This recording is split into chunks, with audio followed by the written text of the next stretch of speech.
Maraming kilalang lalaking artista ang dumaan sa hiwalayan at nananatiling single hanggang ngayon. Hindi lamang ito kwento ng pagtatapos ng marriage, kundi pati na rin ang pagharap sa sarili, pagpapatuloy ng buhay at pagbibigay prioridad sa pamilya at anak sa kabila ng hiwalayan. The Philippines Showbiz List presents Mga Lalaking Artista na Hiwalay sa Asawa 2026 edition. Archie Alemania. Matapos sa mga bulong-bulungan tungkol sa kanilang relasyon, kumpirmadong hiwalay na si Archie Alemania at ang kanyang asawang si G. Canlas.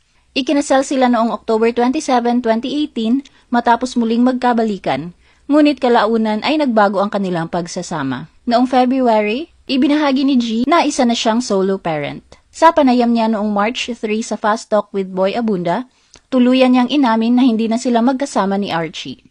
Ayon kay G, hindi niya basta-basta ginawa ang desisyong ito dahil matagal niya itong pinag-isipan, lalo na para sa kanyang mga prioridad at sa pangarap niyang magkaroon ng maayos na pamilya. Inamin ni G na pinagsisisihan niyang hindi niya agad tinapos ang relasyon. Aniya, unti-unti niyang nawala ang pagiging masayahin at goofy, at parang nawala ang kulay ng kanyang personalidad habang tumatagal ang kanilang pagsasama. Hindi man niya direktang sinabi ang dahilan ng kanilang hiwalayan. May mga nagsasabing maaaring may kaugnayan ito sa kasong acts of lasciviousness na isinampa ni Rita Daniela laban kay Archie, kung saan nahatulan itong guilty. Derek Ramsey.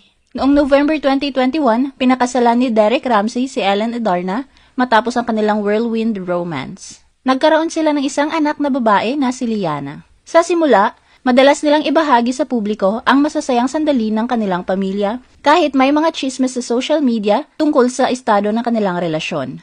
Noong August 2025, itinanggi ni Derek ang mga balitang hiwalay na sila at sinabing maayos at tahimik ang kanilang pagsasama.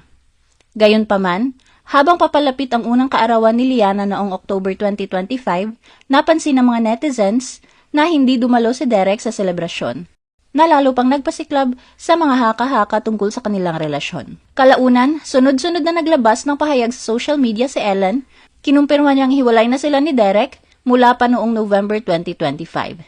Inakusahan din niya si Derek ng pagtataksil at gaslighting at sinabi ring kulang ito sa suporta para sa kanilang anak. Sa kabila nito, wala pang direktang pahayag si Derek tungkol sa mga akusasyon ng kanyang estranged wife. Madalas niyang sabihin na hindi siya magsasalita laban kay Ellen dahil ito ang ina ng kanyang anak at mas pinipili niyang tahimik na mag-focus sa muling pagbuo ng kanyang buhay. Pancho Magno.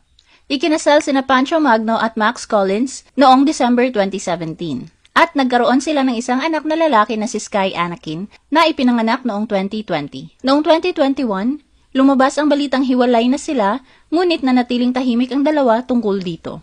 Taong 2023, nang kumpirmahin ni Max sa media na naghiwalay na nga sila ni Pancho at sinabi niyang may basbas ni Pancho ang kanyang pagsasalita tungkol sa kanilang relasyon. Ayon kay Max, ipinaglaban nila ni Pancho ang kanilang 8 taong relasyon bilang magkasintahan at mag-asawa pero dumating sa puntong ayaw na nilang magsinungaling sa kanilang mga sarili. Marami ang nag-isip na magkakabalikan pa sila dahil madalas silang nakikitang magkasama sa ilang okasyon kasama ang kanilang anak. Ngunit kinumpirma ni Max na divorce na sila ni Pancho. Sa isang panayam naman, sinabi ni Pancho na wala siyang karelasyon sa ngayon.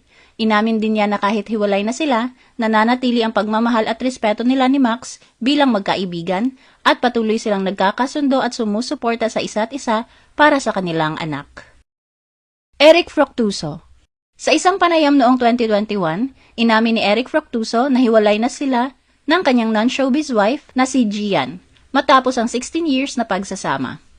Mayroon silang 4 na anak na ngayon ay pangunahing prioridad ni Eric. Nangyari ang hiwalayan noong abala siya sa ABS-CBN drama na Kadenang Ginto. Ayon kay Eric, pareho pa silang hindi ganap na mature noon at nahirapan siyang tanggapin ang kanyang mga pagkukulang. Ilang buwan din siyang lumipat-lipat sa murang hotel habang sinusubukang ayusin ang kanyang buhay at umaasang maayos pa ang kanilang relasyon. Kalaunan, nakahanap siya ng maliit na inuupahang tirahan kung saan pwedeng bumisita ang kanyang mga anak. Doon niya napag-isipan ang kanyang mga pagkakamali at inayos ang kanyang mga prioridad. Humingi rin siya ng 1 taong palugit sa asawa para makapag-focus sa negosyo. Mula sa simpleng pagbibenta ng shirts at caps, nakapagtayo siya ng shop para sa mga gamit sa motor at muli niyang natustusan ang pangangailangan ng kanyang mga anak. Sa panayam, sinabi rin ni Eric na nakatulong sa kanya ang mas malalim na relasyon sa Diyos. John Estrada. Noong February 26, 2011, ikinasal si John Estrada kay Priscilla Mireles at nagkaroon sila ng isang anak na babae na si Anechka. Noong 2024, lumabas ang balitang may problema ang kanilang pagsasama hanggang sa tuluyan silang maghiwalay. Sa panayam ni Priscilla noong February 13, 2026, sa Fast Talk with Boy Abunda, kinumpirma niyang divorce na sila ni John. Ayon kay Priscilla, siya mismo ang nagproseso ng divorce sa Brazil noong 2024 dahil bilang foreign national ay may karapatan siyang gawin ito. Ipinaliwanag niyang hindi na niya nakikita ang future nila bilang mag-asawa kaya pinili niyang magpatuloy sa buhay ng mag-isa. Sinabi rin niya na ginawa niya ang lahat para ipaglaban ang kanilang pamilya, ngunit dumating sa puntong naubos na ang kanyang lakas at hindi na niya nakita ang pagbabago sa relasyon. Bagamat hiwalay na sila, sinabi ni Priscilla na maayos pa rin ang kanilang co-parenting para sa kanilang anak. At napag-usapan na rin nila ang paghahati sa kanilang mga ari-arian. Alwin Oitinco. Larawan ng isang masayang pamilya ang tinakbo ng married life ni Alwin kay Janica Garcia kasama ang kanilang dalawang anak na babae. Sila ay nagpakasal sa pamamagitan ng secret wedding noong February 2014. Ngunit noong 2021, inamin ni Janica na naghiwalay na sila ni Alwin at nag-iba na ang kanilang pamumuhay bilang pamilya. Matapos ang unang paghihiwalay, nagkaroon sila ng mga pagkakataon na tinangkang ayusin ang relasyon. Si Alwin ay humingi rin ng kapatawaran at ipinahayag ang pagmamahal niya kay Janica at may panahon na tila nagkaroon sila ng second chance. Gayunpaman, sa paglipas ng panahon ay hindi na nila na-rebuild ang kanilang marriage. Noong 2023, sinabi ni Janica na wala na silang planong mag-reconcile ni Alwin at inayos na nila ang kanilang buhay bilang co-parents. Inamin niya na ibinigay na niya ang kaniyang second chance at naabot na niya ang punto na wala na siyang ibang maibibigay para sa kanilang relasyon.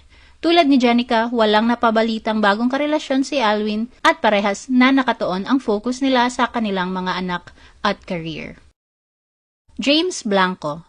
Si James ay kinasal sa Filipino-New Zealander commercial model na si Tanya Creighton Castillo na isang civil rights at nasundan ng church wedding noong 2008. Ang kanilang pagsasama ay nagbunga ng 3 supling, sina Sebastian, Natalia, at ang former PBB Celebrity Collab 2.0 housemate na si Inigo Jose. Sa isa sa mga nakaraang panayam ni James, ibinahagi niya na na-attract siya kay Tanya dahil sa matibay nitong pananampalataya sa Diyos. Inamin din niya na dumaan sila sa mga pagsubok sa kanilang pagsasama, ngunit nagawa nilang malampasan ang mga iyon at magpatuloy sa kanilang buhay. Pinuri niya si Tanya sa pagiging supportive sa kanyang karera bilang aktor, na laging nandyan upang gabayan at samahan siya sa kanyang propesyon. Sa maraming taon nilang pagsasama, ipinakita ni James na siya ay isang hands-on na ama, madalas niyang kasama ang mga anak sa bonding moments habang sila ay lumalaki. Larawan din ng katatagan at pagmamahal ang married life nila ni Tanya. Ngunit, ang inaakalang maayos na relasyon ni James sa kanyang pamilya ay tila taliwas ng nakikita ng publiko. Kamakailan, naulat ang sama ng loob at tampo ni James sa mga anak na matagal na niyang hindi nakikita at nakakausap. Kasabay nito, ang usapin tungkol sa pagsasama nila bilang mag-asawa ni Tanya. Kaugnay nito, sa kamakailang ulat ng isang entertainment news site, inilahad ang naging panayam kay James noong December 2025 kung saan nauna niyang nabanggit na 6 na taon na silang hiwalay ni Tanya. Pero kasunod nito, ang hiling niyang huwag nang ilabas ang naturang impormasyon. Ang pakiusap ni James na huwag nang isulat ang paghihiwalay nila ni Tanya ay dahil sa kagustuhan umano niyang protektahan ang pribadong pamumuhay ng kaniyang pamilya. Nang muling makapanayam si James ukol dito noong March 15, 2026, sinabi niyang napilitan siyang aminin ang katotohanan dahil ang kanyang anak na si Inigo Jose ang unang nagbunyag sa publikong hiwalay na ang kanyang mga magulang. Ipinaliwanag ni James na kailangan niyang basagin ang pananahimik dahil sa mga mapanumbat na mensahe na kanyang natatanggap. Samantala, hindi nilinaw ni James kung ano ang sanhi o punot dulo ng hiwalayan nila ni Tanya at sa nagkalamat niyang relasyon sa mga anak. Pero ayon kay James, kahit may distansya sa kanyang mga anak, nananatili siyang handa at bukas bilang ama. Nagpahiwatig din siya tungkol sa financial support. Binibigyang diin niya na ang pagiging mabuting tatay ay hindi nasusukat sa pera, kundi sa pagmamahal, gabay at presensya sa buhay ng anak at sa bukas na komunikasyon sa kanila. Ano ang masasabi mo sa video na ito? Mag-like o mag-react At huwag mahiyang mag-comment. For our YouTube viewers, huwag kalimutan mag-subscribe at i-hit ang notification button. At para sa aming Facebook viewers, mag-like at follow sa aming Facebook page para updated ka sa mga showbiz chika. Thanks for watching!